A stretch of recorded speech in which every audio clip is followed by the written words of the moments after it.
আসসালামু আলাইকুম প্রিয় শিক্ষার্থী বন্ধুরা, তোমরা সবাই কেমন আছো? আশা করি সবাই ভালো আছো এবং পড়াশোনার মধ্যে দিয়ে যাচ্ছ। এবং যেহেতু আমাদের পরীক্ষা খুবই সন্নিকটে, আমরা বলবো একদম সন্নিকটে, এর আগে একটা অকেশন আছে, আমরা জানি ঈদুল আজহা। সো এই বিষয়টা মাথায় রেখে এখনই হচ্ছে best time to take preparation for your examination.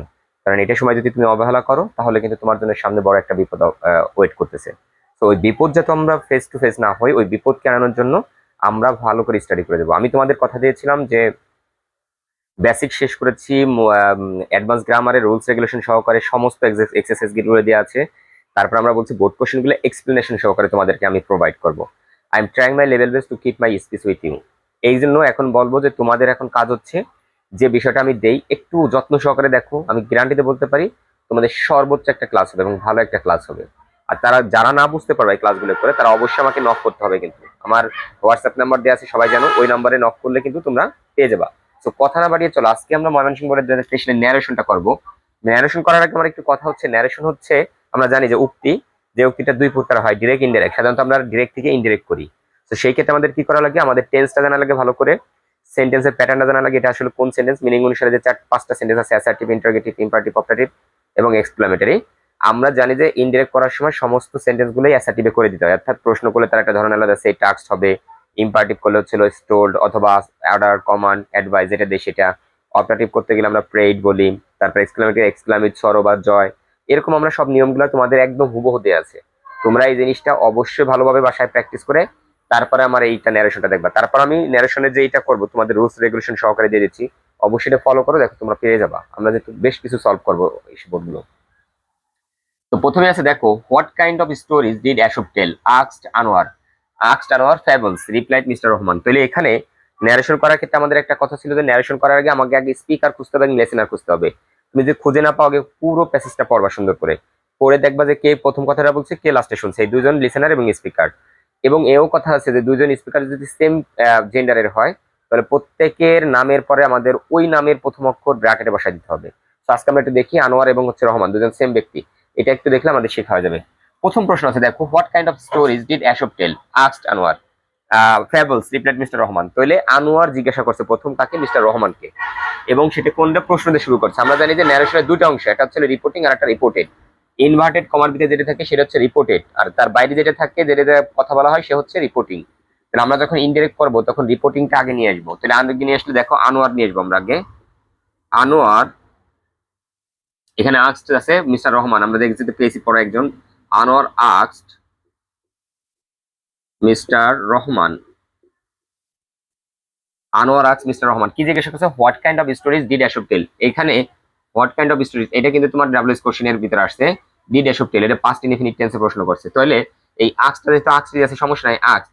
এবার আমাদের দেখতে হবে যে কনজাংশন কি। আমরা জানি যে অ্যাসার্টিভ সেন্টেন্সে দ্যাট হয়, ইন্টারোগেটিভ সেন্টেন্সে হয় ডাব্লিউএস ওয়ার্ড, নইলে হচ্ছে ইফ, ইম্পারেটিভে হয় হচ্ছে টু, অপারেটিভে হচ্ছে প্রেড দ্যাট, আর এক্সক্লেমেটিভে এক্সক্লেমেট সরো এবং লাইক। তাহলে এখানে যেহেতু ডাব্লিউএস কোশ্চেন আসছে, তাহলে আমরা ডাব্লিউএস কোশ্চেন দেবো যে আস্ক হোয়াট কাইন্ড অফ, যেটা আছে এটার সাথে জড়িত, হোয়াট কাইন্ডস অফ স্টোরিজ। এবার বলছে ডিড অ্যাশোপ টেল, এখানে অ্যাশোপ হচ্ছে সাবজেক্ট, তাহলে হোয়াট কাইন্ডস অফ স্টোরিজ অ্যাশোপ।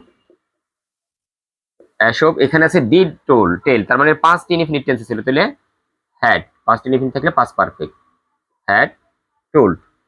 ওনার কথা শেষ হয়ে গেছে, আনোয়ারের কথা। এবার ফ্যাবলস, রিপ্লাইড মিস্টার রহমান। মানে খুব ইম্পর্টেন্ট একটা রুলস আছে, কোন একটা ওয়ার্ডের অ্যান্সার যদি তোমার হচ্ছে এক ওয়ার্ডে হয়, সেটা কিন্তু ওই টেন্সটাকে ফলো করে পুরো সেন্টেন্সে লিখতে হবে।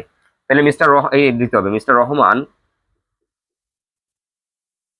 মিস্টার রহমান রিপ্লাই, যেহেতু প্রশ্ন করলে এটা আমরা লিখবো replied. Replied that, replied that that ফ্যাবলস, তাহলে আমরা লিখবো যে রিপ্লাইড দ্যাট অ্যাশোপ, ওই নামটা আমরা উল্লেখ করে দেবো অ্যাশোপ। এখানে যেহেতু পাস্ট ইনডিফিনিট টেন্স করছিল, এই জন্য শুধু ফ্যাবলস আছে, তাহলে এটা হচ্ছে আমাদের করতে হবে past perfect tense. Had told, এই যে শুধু ফ্যাবলস আছে এটা লিখতে হবে। এবার ফ্যাবলস, এখানে ওনার কথা শেষ। এবার জিজ্ঞাসা করছে, do you know what fables are. দেখো এখানে ইনভার্টেড কমা, তুমি কি চিনো যে ফ্যাবল গুলো কি, এটা জিজ্ঞাসা করছে কিন্তু মিস্টার রহমান কাকে, আনোয়ারকে। তাহলে mister Rahman and mister Rahman asked, asked Anwar, আমরা দিতে পারি আস্কড। ইফ, এবার বলছে যে ডু ইউ নো, ডু দেওয়ার আমরা জানি অক্সিলারি ভার্ব করে শুরু হলে ইফ দিব, ইফ ইউ বলতে তাকে বোঝাচ্ছে, কাকে? ইফ হি বলতে এখানে আনোয়ারকে বোঝানো হচ্ছে, কিন্তু এ দিয়ে দিলাম, দেখো এটা খুব ইম্পর্টেন্ট। মিস্টার ইফ হি, তাহলে do you know present indefinite past মানে if you knew what fables, are আছে হয়ে যাবে কি ওয়ার, আর থাকলে কি হবে এটা ওয়ার হবে, শেষ। নো রিপ্লাইড আনোয়ার, তাহলে নো আমরা জানি যে কেউ যদি নো দিয়ে উত্তর দেয় তাহলে রিপ্লাইড ইন দা নেগেটিভ, তাহলে Anwar Anwar replied in the, no থাকলে এরকম দিতে হবে, replied in the negative, replied in the negative. কি বলছে যে রিপ্লাইড ইন নেগেটিভ, আর কিছু বলে নাই সে। ওয়েল কন্টিনিউ মিস্টার রহমান, তাহলে মিস্টার রহমান এবার লিখতে হবে, ওয়েল বলছে mister Rahman said that it was well, এই যে ওয়েল ছিল কিন্তু আমরা পুরো সেন্টেন্স লিখতে হবে, ইট ওয়াজ ওয়েল, যেটা আগেটা প্রেজেন্ট ইনডিফিনিট টেন্স, আমরা এটা পাস্ট ইনডিফিনিট দেখাইছি। It was well and said কি বললেন, ফ্যাবলস আর, তাহলে লিখবো fables were stories with a moral and Aesop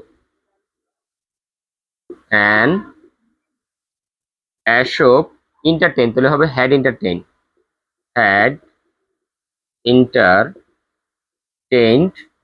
people by telling these, তাহলে আমরা লিখবো those stories। এখানে কিন্তু শেষ হয়ে গেছে দেখো। তাহলে দেখো আমরা কিন্তু ন্যারেশন করার সময় যদি আমরা একটু খেয়াল রাখি, টেন্সটাকে একটু ফাইন্ড আউট করা, একটু পার্সনটা পরিবর্তন করে দেওয়া, এইটুকুই কিন্তু লেখা, কিন্তু এইটাও দেখো যা আছে সবই লেখাটা লিখছি, খালি একটু ঘুরাই প্রায় লিখছি, পার্সনটা চেঞ্জ করছি, টেন্সটা চেঞ্জ করছি, আর সেন্টেন্সের মোডটা একটু ধরনটা চেঞ্জ করছি। তুমি ন্যারেশনটা যদি এইভাবে ফলো করে করো, কোনো ন্যারেশনই তোমার কাছে কঠিন মনে হবে না, সবগুলো তুমি ইজিলি অ্যান্সার করতে পারবা। আমি তোমাদের রিকোয়েস্ট করবো, আর্নিয়েস্ট রিকোয়েস্ট করতেছি, my dear students, time is so short, you have to be more attentive to your study. So তোমার পড়ালেখা করার ক্ষেত্রে যদি প্রবলেম হয়, প্লিজ নক মি, আমাকে জানাও, এনি প্রবলেম নাই, আমি সবাইকে এটা বলেছি যে কেউ আমাকে নক করতে পারো, যে কোনো প্রবলেম নেই, আই ডোন্ট মাইন্ড।